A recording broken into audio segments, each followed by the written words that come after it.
साथियों, जय जोहार, जय मूल्यवासी। साथियों, हर मानव की मूलभूत आवश्यकता क्या है? रोटी, कपड़ा, मकान, शिक्षा, स्वास्थ्य और रोजगार हमारे लिए जरूरी क्यों है? साथियों, जिस तरह सभी जीवों की मूलभूत आवश्यकता होती है, ठीक वैसे ही हर मानवों की भी अपनी मूलभूत जरूरतें होती हैं। मूलभूत आवश्यकता वाले तो मूलभूत आवश्यकता बोले तो जरूरत की ऐसी सामग्री जिसके बिना हमारा काम काज चल नहीं सकता। इसलिए इसका होना हमारे लिए निहायत जरूरी हो जाता है। ये मूलभूत आवश्यकता या ये मूलभूत अधिकार क्या क्या हो सकते हैं? पहला है रोटी। साथियों, रोटी हर जीव का नैसर्गिक अधिकार है। इसके बिना कोई भी प्राणी का जिंदा रहना मुमकिन नहीं है। इसमें पौष्टिक भोजन, संतुलित आहार और आवश्यक सभी प्रकार के खाद्य सामग्री शामिल होते हैं। किंतु आज हम भारत में क्या पाते हैं? किसी का कुत्ता दूध भात खा रहा है तो कोई इंसान के बच्चे को माड़ भात नसीब नहीं है।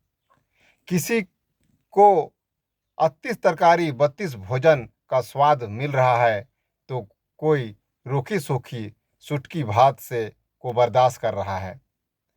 कोई मौज मस्ती कर रहा है तो कोई भूखा सो रहा है। कोई खाना फेंक रहा है तो कोई जूठन चाट रहा है। दूसरा है कपड़ा। साथियों, एक सभ्य समाज में कपड़े का होना या कपड़े का अहम भूमिका होता है। इसलिए सबके पास कपड़ा होना खास जरूरी है और कपड़े का प्रबंध करना भी सबका अधिकार है।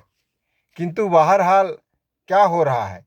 किसी के पास मखमली बिस्तरा तो किसी के पास चटाई भी नहीं है। कोई कपड़ों से लदे हुए हैं तो कोई अर्धनंग पड़े हुए हैं। किसी को गर्मा गर्म कपड़े तो कोई ठंड से ठिठुर रहा है। कोई फैशन शो कर रहा है तो कोई फटे पुराने दूसरों के उतार के कपड़े से काम चला रहा है। कोई पहने कोट पैंट और बेल बटम तो कोई पहने फटल पैजामा। तीसरा है मकान। साथियों, मकान के बिना किसी का भी जीवन सुरक्षित नहीं रह सकता है। इसलिए सबके पास मकान होना बहुत ज़रूरी है और इसके लिए इंसान कम से कम इतना तो सक्षम रहे कि वह अपना मकान या कुटिया तो बना सके। फिर भी आज एक तरफ है आलीशान बंगला तो दूसरी तरफ है झोपड़पट्टी। एक तरफ है पक्के मकान तो दूसरे तरफ है खपरेल या घास फूस के घर। किसी का अनाप शनाप कोठी तो किसी का रहने लायक नहीं। आज पीएम आवास में भी किसी को 2,40,000 तो किसी को 1,20,000 की ठगी। किसी को किसी का मकान बिजली किसी को मकान बिजली पानी सब मुफ्त है तो कोई मकान के लिए लालायित है। किसी का मकान संरक्षित है तो किसी का मकान ढहा दिया जा रहा है। चौथा है शिक्षा। साथियों, सबको मालूम है कि शिक्षा के बगैर मानव जीवन अधूरा है। शिक्षा के बिना कोई भी व्यक्ति पूर्ण आत्मनिर्भर एवं स्वविवेकी आत्मज्ञानी या होशियार नहीं बन सकता है। फिर भी आज एक तरफ उच्च शिक्षा तो दूसरी तरफ प्रौढ़ शिक्षा या साक्षरता मिशन। किसी को सरकारी खर्च से पढ़ाया जा रहा है तो किसी से अनाप शनाप फीस वसूला जा रहा है। किसी को होशियार बनाया जा रहा है तो किसी को बुद्धू बेवकूफ़ या गंवार बनाने का षड्यंत्र चल रहा है। एक तरफ है सरकारी स्कूल तो दूसरी तरफ है प्राइवेट स्कूल। फिर भी कहीं भी आज निःशुल्क, समान, अनिवार्य, गुणवत्तापूर्ण, समझदारी, योग्यता वाली शिक्षा दूर दूर तक दिखाई नहीं दे रही है। ऐसे में भारत के भावी पीढ़ी का भविष्य क्या होगा, अब खुद अंदाजा लगा सकते हैं। साथियों, पांचवा है स्वास्थ्य। हमारा स्वयं का हमारा सबसे बड़ा धन है हमारा शरीर, इसलिए स्वस्थ शरीर हमारा सबसे बेशकीमती धरोहर है। इसलिए भारत के हर नागरिक का मूल अधिकार है कि उन्हें स्वस्थ या उपचार की पूरी आज़ादी है। स्वच्छ तन, स्वच्छ मन ही मानवता का द्योतक है, किंतु आज सारे स्वास्थ्य सेवाएं व्यवसाय बन गया है। सेवा भावना खत्म हो गया है। अब तो मरीजों को लूटने से भी कोई कतरा नहीं रहा है। एक तरफ अमीरों के लिए मुफ्त उपचार और दूसरी तरफ गरीबों के साथ इलाज का नाटक। इस तरह एक बीमारी ही सत्यानाश के लिए काफ़ी हो जाती है।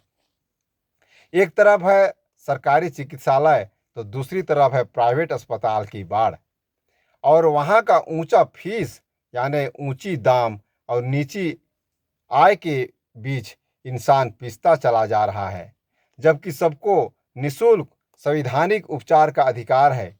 इसके लिए आयुष्मान भारत का बिगुल बजाया जा रहा है, जिसके तहत सरकारी हो या प्राइवेट हो, सभी स्वास्थ्य केंद्रों में मरीजों का इलाज मुफ्त होना चाहिए। किंतु क्या आज मुफ्त उपचार उपलब्ध है? क्या हमारे साथ अनाप शनाप फीसें वसूली नहीं की जा रही है? छठवां है रोजगार।